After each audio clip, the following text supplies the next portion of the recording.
Fellow listeners, if you've been with us for a while, a rating on Apple Podcasts would be super helpful. 5 stars and some feedback would be awesome for us. We want to know how we're doing, how we can make this the best listening experience for you possible. So go on over wherever you listen to your podcast and give us that rating. If you're brand new, go ahead and click the subscribe button because I guarantee you're going to like what you're going to hear today. Welcome to another episode of the Saturday Morning Snap Fantasy Football Podcast, the show that brings you weekly advice and news at the beginning of every weekend. Introducing first your hosts, Mac, Mark, and Landon.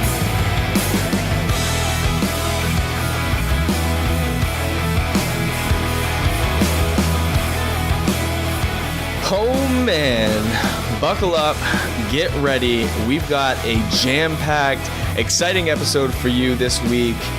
Episode 52 of the Saturday Morning Snap Fantasy Football Podcast comes to you live on Saturday, May 11th, 2019. And wherever you are, however you may be listening, we want to thank you for making us a special part of your day. I'm fired up. I'm jacked up for today's episode. We have, for the first time in SMS history, a special guest on the show, an interview with an industry-leading expert, and I can't wait to share this interview, this recording with you guys. I think you're really gonna like it. Unfortunately, just me today. No Scott, no Mark. Landon's still in Europe, so I'm holding down the fort, and just can't wait to get this to you. If you are missing the boys, you can catch up with them on Twitter, Landon_SMS. He'll still probably reply to you on his vacation. We've got MarkDraft_SMS and the Scott_SMS. You can also get us on Instagram at Saturday Morning Snap, as well as Facebook at facebook.com/Saturday Morning Snap. A little bit of news to touch on before we get into the interview. Doug Baldwin, Cam Chancellor let go by the Seattle Seahawks. Their contracts had been terminated due to failed physicals.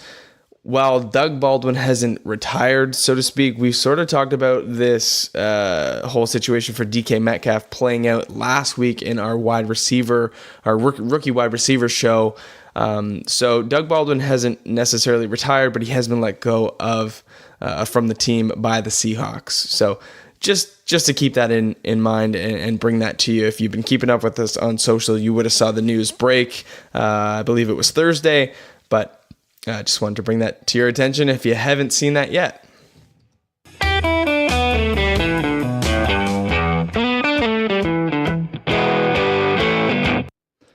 So just to give you guys a little bit of a backstory here, we've had an idea to get some industry-leading experts on the podcast for a while now, and today we're making that first step in bringing this idea to life. While today's guest needs no introduction, my mother brought me up better than that. So with us today, we have a 4-time Emmy Award-winning journalist in both news and sports, a former member of the NFL Network, a current member of DirecTV's Fantasy Zone, and a next-gen stats expert, Mr. James Koh. Welcome to the podcast. It is an honor to have you, sir. Hope you guys enjoy the interview, and we'll see you in a bit. When you first got involved in fantasy, did it take you a while to sort of, grind your way into the market, or did it happen fairly quickly? I mean, it's interesting. Like, when people say, did it happen fairly quickly? Because in today's world, it didn't happen. I tell people this story, and depending on what age they are, they will tell you whether or not they feel as if it was quick. But basically what happened was, look, I got into the television business and, as you so graciously pointed out, I did win, multiple Emmys, but it was in news. I've won 2 in local news and 2 in local sports. Right. And that was really how I came up. Was I was working in a small market, then I moved up markets, and I moved up markets again, and I was blessed enough to run across somebody at NFL Network who really appreciated my work and thought that I might be a good fit for the network. And so it's not to say that I haven't played fantasy football, because I've been playing since 1996, right? Right. So and I have been passionate about fantasy for the better part of 2 decades, but I just didn't know you could make a career out of it. Right. To be honest with you, I'm in my late 30s. I didn't know you could make a career out of it until 6, 7, 8 years ago. You know what I'm saying? Mm-hmm. So this is relatively new development here in terms of people making money as a media person talking about fantasy. So it's just different, right? So like it took me what 6 years from when I started my television career to when I eventually got on NFL Network. Now that doesn't include the 2 years right after school that I had a sales job. Okay. It doesn't include the 2 years after that where I had a radio gig, or the 2 years after that where I went to grad school and got my master's in journalism. Right. So all in all, I was older. I was still a very young man coming onto NFL Network, but for all these millennials out there, like I probably seem like I'm old, right? It's like, I don't want to wait till I'm 32. I have to wait till I'm 32 to get onto NFL Network. It's like, listen, bro, like it just depends on who you ask. But if you ask, older people, that's like incredibly fast in terms of how fast I got onto the network. And then at the same time, it's like I look around the landscape now, I'm seeing 24-year-olds, right? Covering the Boston Red Sox, and speaking about them, on a professional level. It's unbelievable. Oh, things just happen so fast. I look at my friend and former coworker Matt Harmon. Yes, completely young guy. I mean, 27 years old or something. And the guy's already been on, he's already been a featured person on NFL Network. Now he's like a main cog in the Yahoo Sports, industry. It's just... Oh, he kind of carved out his own path with his reception perception, right? Like built the whole thing on Twitter, right? Exactly. So there's so many different ways nowadays to carve out a career that was not available when I first was coming up. That's just different. You know what I mean? So Twitter, YouTube, Facebook, like these things, Instagram, these things didn't exist when I was coming up. Right. So yeah, it's just, it did take a little bit of time. I when I first got the job, I was just so ecstatic because I was like, man, I can't believe how fast I got up here, and was able to do this. And listen, don't get me wrong. Like when I was grinding in these like small towns all across America, like it wasn't easy. No. You know what I mean? So I put in the time, I put in the dues, and I really, really have worked on my craft to get to where I got to. So it was quite gratifying to get there. But how long do you have to grind in the quote unquote fantasy space? I don't know. Like I said, I didn't work in fantasy until I literally got to NFL Network. I was passionate about it, but I didn't work in that space. So there are other people who obviously, like Matt Harmon, who just worked in that space, and then they just moved up, and then they got to where they got to. I don't think that there's a clear path. I would say this. I think if you're trying to move up exclusively through the fantasy space, that's a really, really, really difficult path to do, mostly because you're not going to get paid any kind of money until you really make it big. Right. So I don't know. That to me, that's kind of a big part. Is just I've never really been about that part of it. I guess I'm more business savvy and more business oriented about my own career. So I've tried to maximize my earnings at every stop. But you did mention visibility. So that's always been my mentality. You did mention visibility and how there's some people out there that do, have a large following and they do get a lot of exposure, but it's not for, financial benefit, if you will. Yeah, I think that's definitely true. There's definitely fantasy analysts out there, and no knock against them at all, man, because the information they provide is awesome. They have a great following for a reason because they are great at what they do. Right. But there is a difference between being great at what you do and getting paid for what you do. Yep. And for me, I've always tried to kind of have those things happen to me simultaneously. Right. You know, so if I'm good at what I'm doing, I want to get paid for what I'm doing. If I'm not getting paid for what I'm doing, I will try to find something else that I am also good at and get paid at that as well. Yeah. So that's kind of where my focus is in terms of my career. Right. Well, you've been doing it a long time, you know, since like what, 96 you said? We had joked on last week's episode that we said in 96, we were trying to figure out if Mike Allstott was a fantasy relevant running back and wondered if you had to do scoring manually. So, you know, to start from 96, I would love to see your Yahoo account too, probably just littered with trophies and accolades. Oh my God, there's so many different kinds too. You know, it's like, yeah, the trophy case is wide and extensive, but you know, it's like baseball, basketball. Like I think everything. I was in some random Yahoo golf league once. Like it was just, it's silly. Yeah. It's such a great platform too. So I'm a big fan of the Yahoo platform. 100%. So your experience at NFL Network is, I would assume, probably a little bit different than your experience with DirecTV and the Next Gen Stats analysis. So what have you learned with the Next Gen Stats department that's helped your accuracy as an analyst in projecting fantasy players and their value and their rankings? You know, my job wasn't really too different, to be honest with you, between NFL Network and DirecTV. I mean, my role was different, right? So, like, my role at NFL Network was to be a desk, a studio host, right? So a great one at that, I should add. Oh, thank you. I appreciate that. Thank you very much. But yeah, no, look, I took a lot of pride in that and stuff, and obviously I worked really hard at my craft in doing that. But my role with DirecTV is a little bit different. I'm not a studio host. I am a studio analyst, and it's a little bit different. Right. Actually, it's a lot different, really, because I can just, I state my opinion a lot more. I go off the cuff a lot more. It's much less, it's not scripted almost at all. And I think, it's just like a lot more personality driven than it is information driven, but whatever.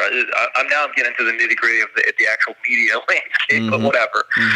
But you talked about Next Gen Stats, and I was doing Next Gen Stats really from day one over at NFL Network 2, and I've been a big proponent of it for the past 3 seasons now. So the way that they have it, there's publicly available information, Next Gen Stats, and then there's just kind of more internal stats that we can access.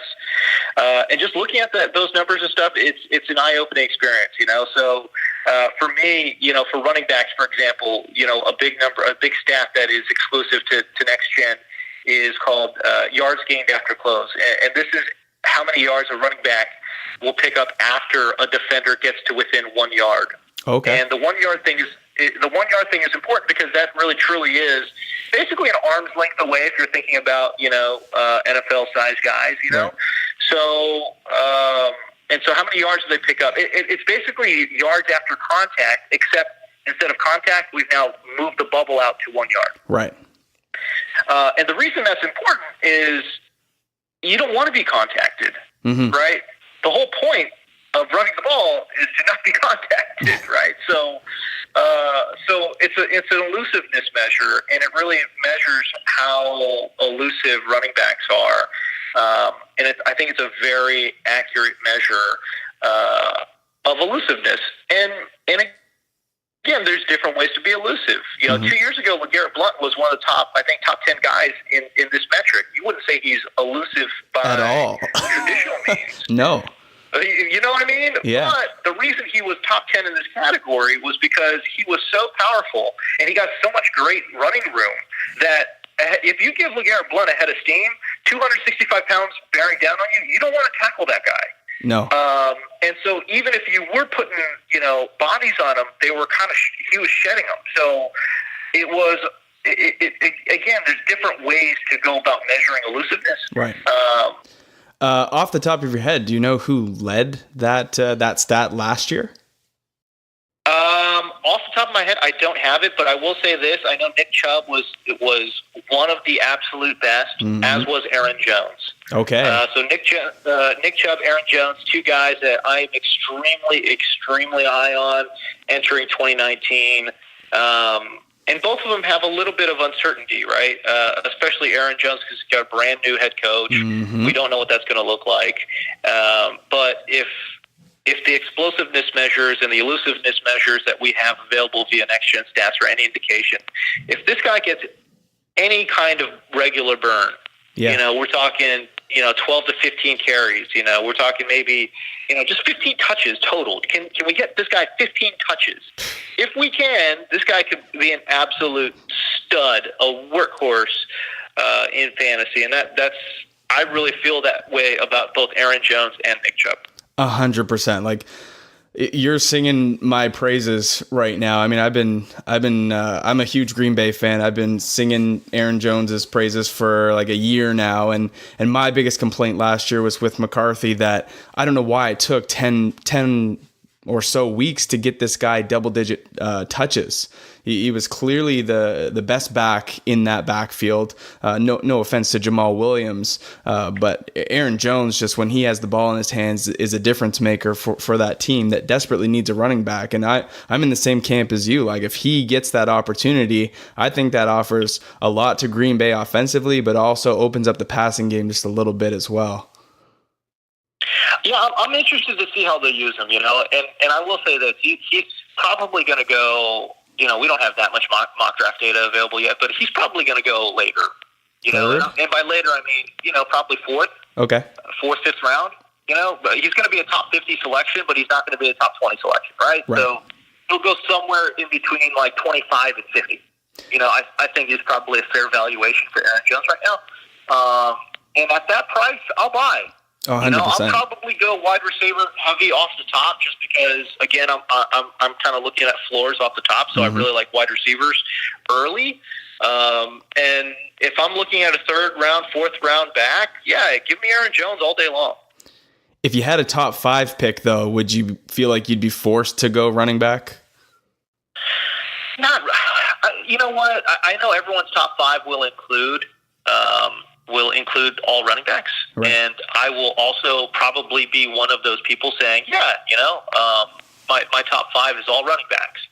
I mean, it's tough to go against like an Alvin Kamara or a CMC that can just get it done in both facets of the game, right? Like, just very valuable players.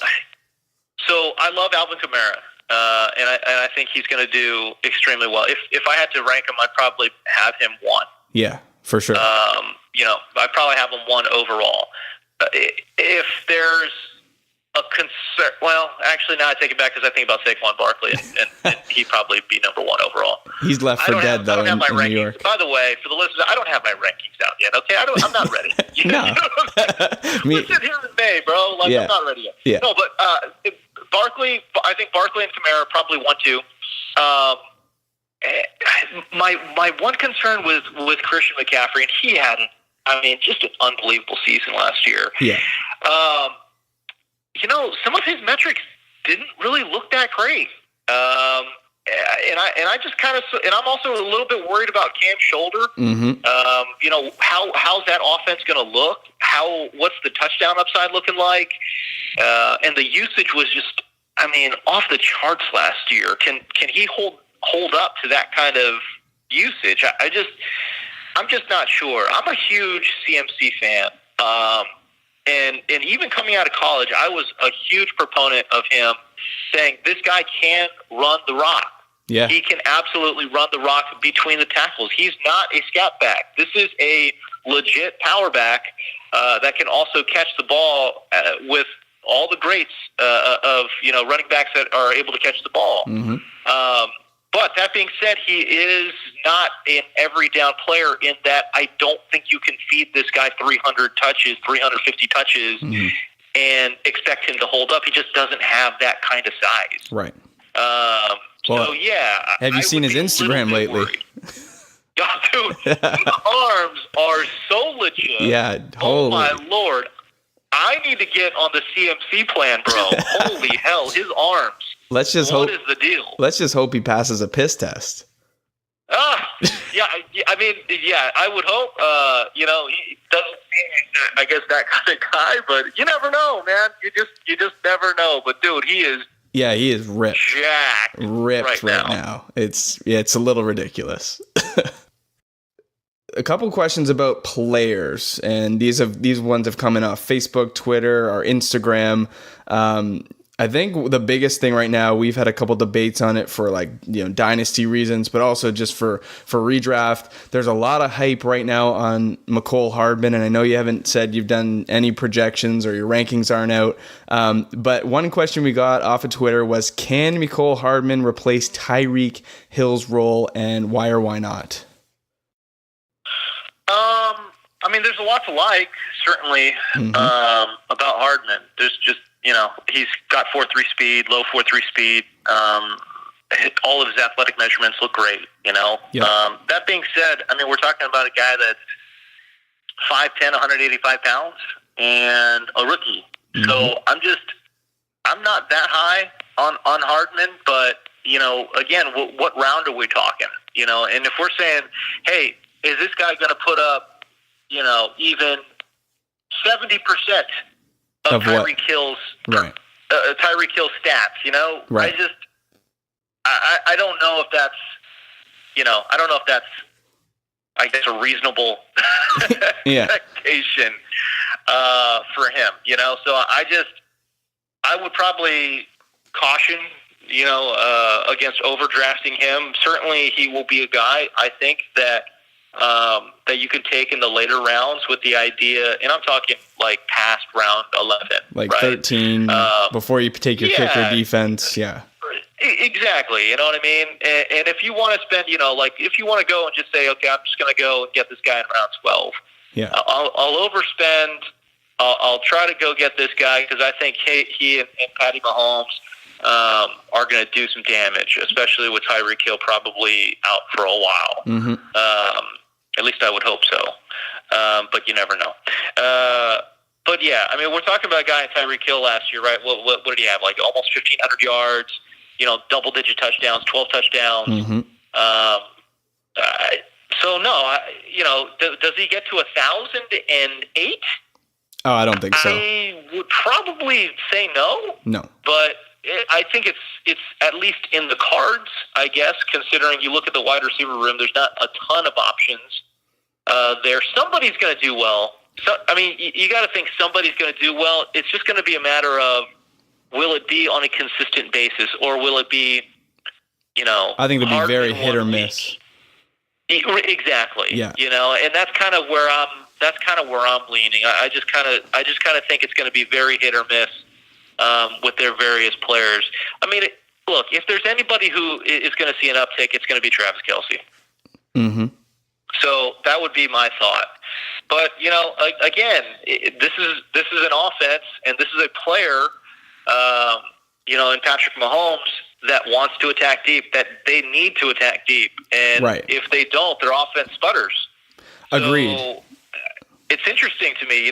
Kelce's a good downfield guy for a tight end. Absolutely. He's not a great downfield guy versus wide receivers, though. You know what I'm saying? Yeah. So you could bracket him in coverage if you want to take away the deep ball. So somebody's going to be around. You know what I mean? So it'll be interesting. Is it going to be Sammy Watkins' year finally? Maybe. Hey, it's been a long time coming. He's going to have a lot of upside. Yeah.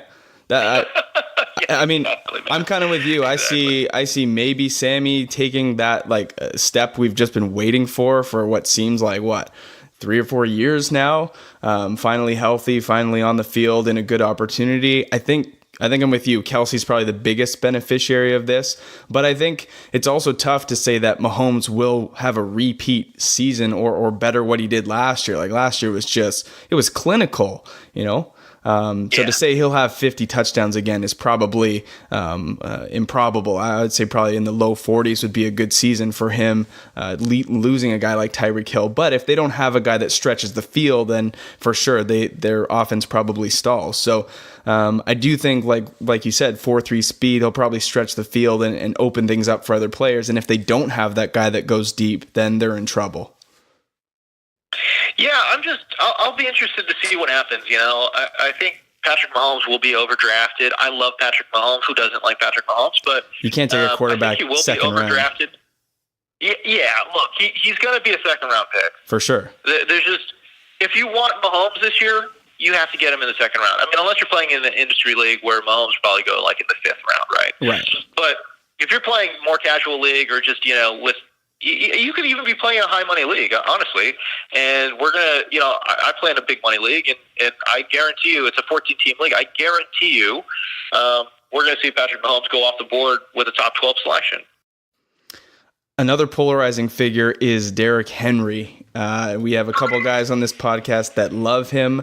I am not one of those guys. I have basically been doing the opposite of the Aaron Jones talk. It's been sort of trying to talk people off the ledge of drafting Derrick Henry the third or fourth round last year. And I think he was a bust last year. But do you think, the last, what was it, week 14, 15, he was an absolute monster, had 50% of his season-long production in 2 weeks. Is Derrick Henry for dynasty owners a career bust, or is he just a stud? For dynasty purposes, I'm not look, in dynasty it's hard because in dynasty you're holding on to every running back possible.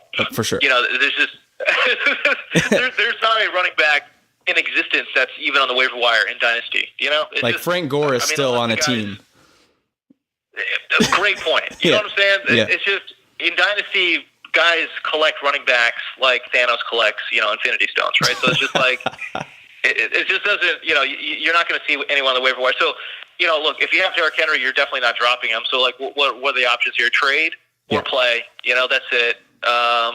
And I think for the most part, I think you could play him. Look, this was the problem. Tennessee had a real identity crisis in the first, 10 weeks of the season. Mm-hmm.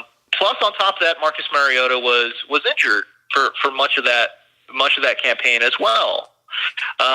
So as he started to get healthier, the offense started to get a little healthier. And to be honest with you, really, I think what we saw was a paring down of the offense. I don't want to call it dumbing down, but paring down of the offense. I think we saw a lot more basic run plays. I think we saw a lot more power. I think zone blocking, in terms of outside runs became more of a thing. And I just think, to me, I think that's where Derrick Henry thrives. So you got to keep in mind the head coach, right? So it's Mike Vrabel, and his offensive coordinator, who's now the head coach in Green Bay, was more of a spread offense type guy. Right. Well, it didn't. I think the marriage didn't really work. And later in the season, I think what we saw was Vrabel saying, enough is enough. I don't want to be spreading it out 5 wide, throwing to Deion Lewis on a 2-yard check down. I'm just, let's just stop doing that. Right. So they just became a much more established running team. And when that happened, and keep in mind, they've got one of the top, 2, 3, 4 offensive lines in the entire game. They've got a great, powerful, nasty offensive line up front, and they weren't utilizing them. Right. Once they started utilizing them, we started seeing some real gains from the running backs, and I think they started fading away from Deion Lewis. They started using Derrick Henry more, obviously, as we saw. 33 carries. 33 carries in Week 14. That's just unbelievable. And so, yeah, just say, look, I think Derrick Henry is certainly an intriguing prospect.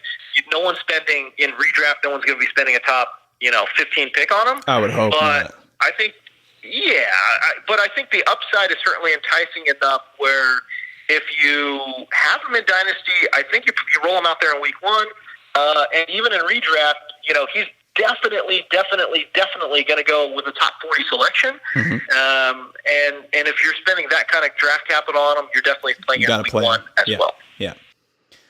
Fantastic. Yeah, I love it. Last question, I guess, is from one of our co-hosts. He's asking, have you ever had a take, like a hot take that you've made that's garnered backlash, and in the end, were you right or wrong? I laugh because I feel like I make hot takes every single week, and so for me to pinpoint one is tough. Tough, yeah. this is what I do. Again, when we take a look at all the matchup data and all of those things, when a matchup just screams out to me and says, okay, even though this guy's a big name player, the matchup is so that I will go out on Twitter and say I'll go out on TV and say I would caution you against playing, player X and then I would lay it out. Right. I'll lay it out. I'll lay out why I think that is the case. Is that do those things, like, for example, I think there was one week where I said I would absolutely bench Julio Jones, and everyone's like, you're absolutely insane. I remember one. There was one. It was after Amari Cooper went for $200. Right. Yep. And the very next week I said, I think you should bench Amari Cooper. And everyone's like, you're absolutely insane. I would never do that, and blah blah blah. I'm like, and I laid out why, because I think he was playing the Colts, and the Colts secondary had been playing very, very well. Mm-hmm. But bottom line was, I remember I got a lot of flack for that, and it ended up being a great call for me. But there are times when, if you are fading a great player, sometimes great players just make great plays, and it doesn't matter. Yeah. They don't care about the matchups. That's why they're great players. And when I fade great players, you are going to get burned. Period. For sure. But I don't shy away from that. You know what I'm saying? That's just kind of sort of what I do. So as long as you have the right reasons for it, mm-hmm. And that's why I kind of hesitate in saying it's a hot take, because I feel like people who have hot takes don't really base their takes on anything other than emotion. Just gut, yeah, right. Yeah, gut feeling, and it's like, for example, like somebody saying like, oh, I don't know, like, Matt Ryan's a bad quarterback or something. It's like, okay, well, what are we basing this on? Like, it's not educated. Like, it's not justifiable. Tom Brady is extremely overrated. It's like, okay, well, what are we basing this on? Like, right. If you have reasons and they're logical, well thought out reasons, mm-hmm. I don't necessarily know if it's a hot take versus you're just wrong, maybe. You know what I mean? Yeah. There's been times where I don't think I have a hot take. I'm just flat out wrong. And I'll tell you what, I'll wear it. I mean, I will absolutely wear it. If I'm wrong and I did it, and I called it out, I'll own it, man. I will absolutely own it. And I think that's part of the game as well. You got to have kind of a thicker skin. You can't really, let your misses dictate, what you're going to say in the future. 100%. I think there's no shame in being wrong. I mean, we're humans here. You don't have, as far as I know, a crystal fantasy ball that you look into. I wish I did. Right. I mean, you are very successful. I think with a crystal ball, you'd be, ultimately more successful. But no, I mean, that's just the fantasy game, right? Like, you win some, you lose some, but in the end, it's all fun, right? Yeah, and for me, I feel as if my role is less about making picks and more about information. Presenting info. So, yeah, because look, when I say you're gonna fade Julio Jones, what am I really saying? Like, you're gonna fade Julio Jones for, I don't know, Sammy Watkins? No, you're not gonna do that. Right. Like, so it's all about, I don't have everyone's roster in front of me, right? Mm-hmm. So, but I will say stuff like, think about fading Julio Jones. If you've got a different options that you really, really like, you can do it. Yeah. And this is, and I tell you why, so I give you the information. And that's kind of what I see my role to be. Less about making picks and more just about giving arming people with information for them to make their own decisions.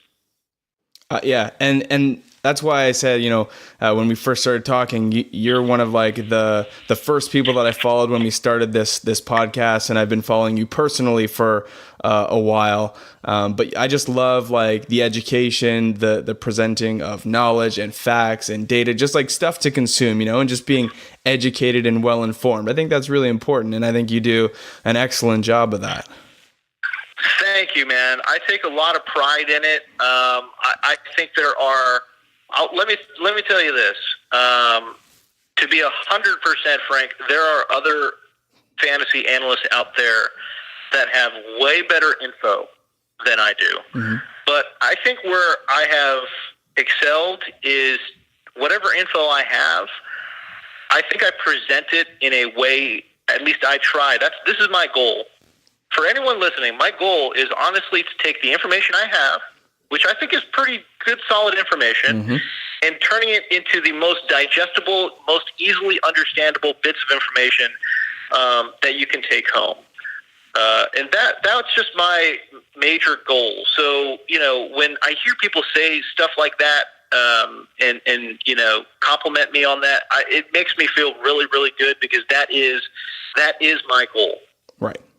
Well, listen, man, really appreciate you taking the time to, step down and talk with the little guys like us. I'm sure that our listeners are going to love. Like I said, I definitely don't see it that way, man. No. It's, if I have the time, I'll do it. And I appreciate just people wanting to even talk to me. So it's great. No, you're a very genuine, kind-hearted guy. Really appreciate the opportunity, and I know that our listeners are going to love it.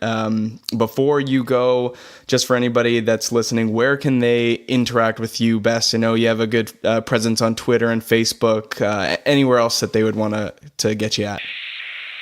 Well, you can always find me on Twitter, Facebook, Instagram. The handle's all the same. It's James D. Koh. The last name is spelled K-O-H. I always hesitate to send people to my Instagram because it's just a straight dad account over there, man. Hey, you got to have a life too, man. Pictures of me eating food and me hanging out with my 5-year-old daughter, then yeah, sure, go follow me on Instagram.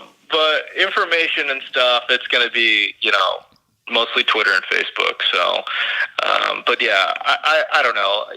I do tend to interact with my fans as much as I possibly can. Mm-hmm. So if you ever hit me with a question on there, I do my best really to answer those questions. And they might come at all hours of the night, because who the hell knows? It might be like literally right before I go to bed, I'm going to fire off 5 tweets. I don't know. You know what I mean? But I definitely do my best to try to interact with the fans. I think that's important too. I mean, this whole you and I chit-chatting here is a product of that. Like I was playing around a golf. I saw that you had tweeted out the Shoot Your Shot Thursday, and I just said, you know what? I'm just gonna take it. I think it'd be great. And we're long past the 20 minutes that I had asked for, and that's amazing. But I think it's important, and it speaks a lot to you and your commitment to the industry, not just at the high level, but the grassroots, if you'll call it that as well. Yeah. Absolutely. So cool. No doubt. And bottom line is, I love this stuff so much, it doesn't matter. I'll talk about it with whoever. Jesus Christ. Let's go. Yeah, let's do it. Well, listen, man, I won't take any more of your time, but once again, thank you so much. And I look forward to keeping up with you in the future and chit-chatting here and there. All right. Sounds good. Great talking to you guys. All right, brother. Take care. Thanks. Okay. See you. Bye.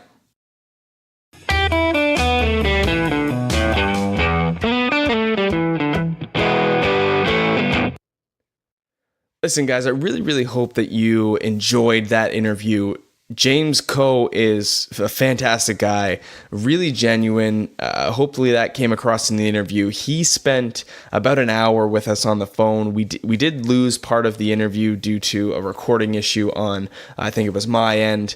But nonetheless, I hope you really enjoyed that sort of half-hour block that we got with him to gain some insights and just to take the time out of his day to sort of lend some of his knowledge and give us some thoughts was really, really kind. So one thing that I wanted to bring up, we talked about it, but it wasn't on the actual footage. I asked him as we approach May, June, July, the off-season activity, the training camp, the preseason. We start to do, as fantasy analysts, a lot of our rankings. And a question that Landon had for James that I posed to him was, when you're doing your rankings, do you prioritize the raw data from last year? Do you factor in film? And do you consider opportunity as part of your rankings? And he said that if you're not watching film, you're not doing your job. But at the end of the day, it is a marriage of all three things together. I think he said for running backs, the one stat that he sort of looks at the most is projected volume. How many touches a running back is expected to get that upcoming season. So opportunity plays a big role in that. But at the end of the day, it is a marriage of all three things. And I thought that was a really good answer and something that I did want to communicate and share with all of you listening. So once again, big thanks to James. Hope you guys enjoyed it. And you can catch up with us next week where we're going to be talking about top 5 rookie running backs for 2019 and beyond. So we're going to talk a little bit about redraft, who has some value in those types of leagues, and then for Dynasty, who has some projected longer term value. I think you guys are really going to like it. Stay locked and loaded and tuned for next week's episode. I'll have Mark back on, Scott's going to be with us, and hopefully Landon as well if he gets back in time. Thanks for hanging out with us. Go enjoy your Saturday. The weather is starting to turn. It's beautiful out. Enjoy that week and spend some time with your family, and we'll see you right here, same time next week. So have a good one. See you guys later. Thanks for listening to another episode of the Saturday Morning Snap Fantasy Football Podcast. Follow us on Twitter at SMS_fantasy. Support this independent podcast at patreon.com/SaturdayMorningSnap.